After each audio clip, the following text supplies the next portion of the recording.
What will humans look like in 10,000 years? What about in 1,000,000 years?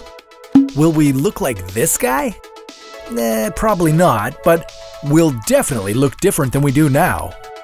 What parts of our body would evolve? How long would evolving our bodies take? And who would win the survival of the fittest? This is What If, and here's what would happen if our bodies kept evolving. It took roughly 6 million years for humans to become what we are today, and modern humans have only been around for about 12,000 of those years. Even in that short period of time, humans have evolved slightly.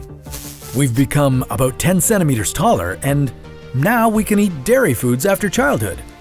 So, if those things can happen in 12,000 years, where might we be hundreds of thousands of years into the future?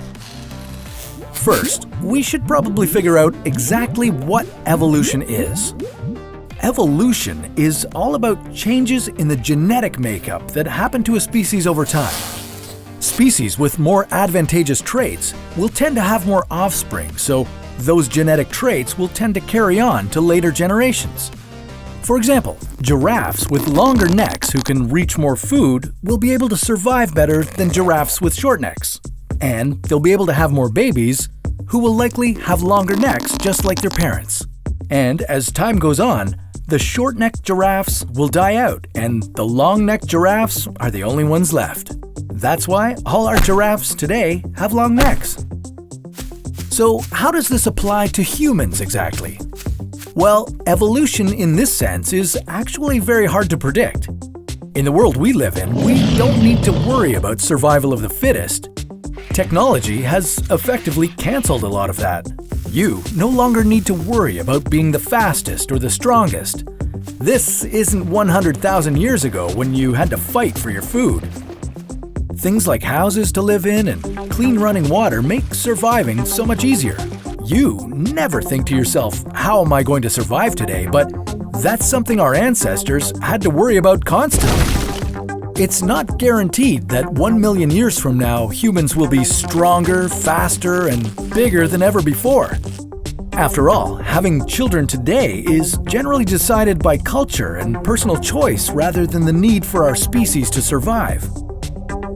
Our future will be decided by the traits of people who have children and how many children they have. If people who are naturally overweight and have health problems are the only ones having kids over the next 1,000,000 years, then that's how the human race will end up. But we might not need to worry about any of these natural occurrences. Instead, we could become completely fused with technology before any of this happens. Cybernetic arms, brain chips, and laser eyes could all become possibilities. Not only that, but we also might be able to alter a baby's genes before they're born, completely getting rid of evolution altogether. This would allow us to get rid of diseases and any other genetic traits that might harm us. But if we didn't have this luxury and we had to evolve the old-fashioned way, there's a few things that might happen. We just need to look at how modern humans have evolved in the past 12,000 years. We know we've been getting taller, most likely due to nutrition, and that our brains have been getting smaller. But don't worry, we haven't been getting dumber. Our brains are actually becoming more efficient. So, in 1,000,000 years, we might be incredibly tall humans with tiny heads. Does that remind you of anything? At the end of the day, human evolution is incredibly difficult to predict. That's because evolution is primarily based on our environment. And who knows what might happen to the Earth in the next 1,000,000 years? We might need to evolve to survive fires, as the planet will become so incredibly hot. Ugh, I so hope I'm not around for that. Or, in the next 1,000,000 years, we might live on other planets, like Mars. Humans would evolve to look completely different there, as they'd be living in entirely different conditions than here on Earth. Wondering what living on the red planet would be like? Well, that's a story for another What If.